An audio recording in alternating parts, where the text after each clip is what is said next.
Welcome, everyone, to today's Explainer. We're jumping right into an incredibly urgent and rapidly developing situation that's literally impacting millions of families right now. Look, an intense developing El Nino pattern has just sent an unprecedented early summer heat wave cutting directly through the western United States and the Central Plains. We are seeing heat indices being pushed well past dangerous thresholds. And what's really catching everyone off guard here is the timing. This is happening unusually early in the year, well before we even reach the typical peak of summer heat. So, this brings us to a really compelling question, one that is totally upending family schedules across the country. Why on earth are schools closing weeks before summer even begins?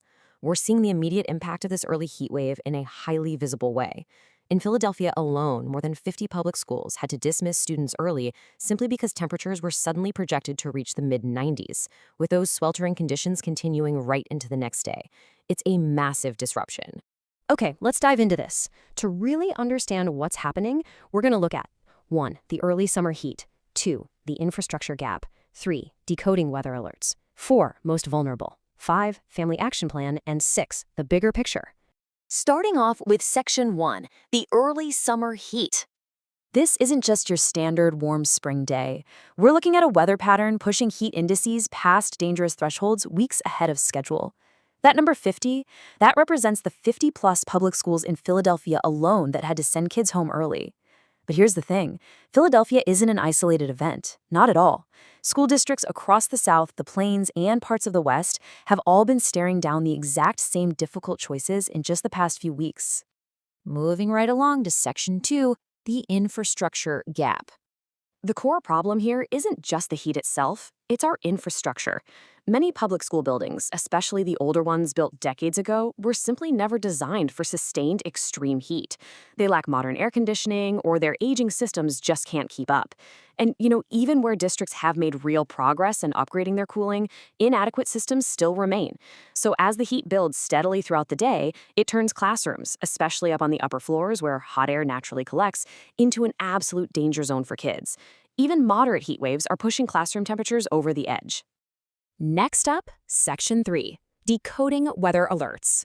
So how do school officials actually decide when a hot classroom becomes a closed classroom? Well, it all starts with the heat index. This isn't just the number on the thermometer. It's a measure indicating what the temperature actually feels like to the human body once you factor in relative humidity. This specific metric is incredibly important because it's what officially triggers the National Weather Service alerts and, consequently, the local school district responses. The National Weather Service uses a sort of ladder of severity for these alerts. Let's contrast the two main ones. A heat advisory means dangerous heat index levels are expected in the next 24 to 36 hours. An extreme heat warning, though, that is a massive step up. It's reserved for severe conditions that pose a significant, immediate threat to life. Understanding this difference is key, because this level of severity entirely dictates the school's response, whether they just move recess indoors, shorten the day, or outright cancel classes entirely. So at what number do we need to start taking this seriously? Generally, officials advise people to start taking heavy precautions once actual temperatures hit 85 degrees, or when the heat index reaches 90 degrees. That is the threshold where the danger becomes very real, very fast. Section 4, most vulnerable. Look, heat doesn't affect everyone equally. Children are especially vulnerable because their bodies regulate temperature far less efficiently than adults, and successive days of extreme heat drastically increase the risk of serious bodily harm. This is especially true when nighttime temperatures stay high enough that unair-conditioned buildings never even get a chance to cool down. Kids with asthma, student athletes practicing outdoors, and students who rely on unair-conditioned school buses are all at an elevated risk.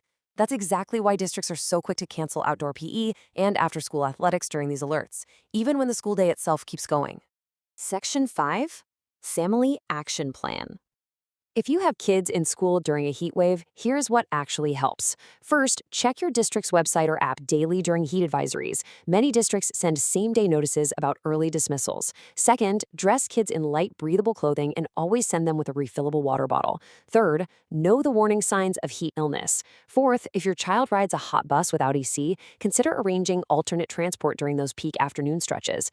And finally, advocate locally. School heat policies and building upgrades are decided at the district or city budget level, and parent pressure has already driven real, tangible change in places like Philadelphia.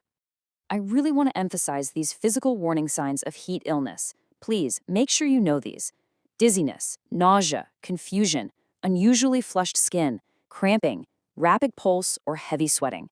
If you see these signs in a student, do not wait. Seek immediate help. And finally, Section 6, the bigger picture. What's happening in schools right now is basically a preview of a much broader national trend. Heat waves are arriving earlier, lasting longer, and hitting harder than the infrastructure built decades ago was ever designed to handle. School buildings are just one highly visible example, but this exact same strain is showing up in our housing, transit systems, and outdoor work across the entire country. But there is a silver lining here. This is absolutely solvable.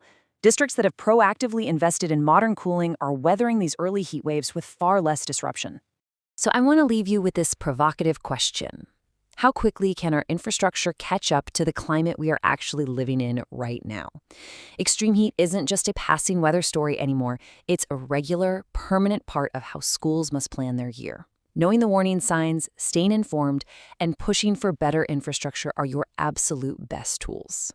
Thank you so much for joining me for this explainer. If you found this helpful, make sure to subscribe to the Classified Briefing YouTube channel for more. Stay safe out there.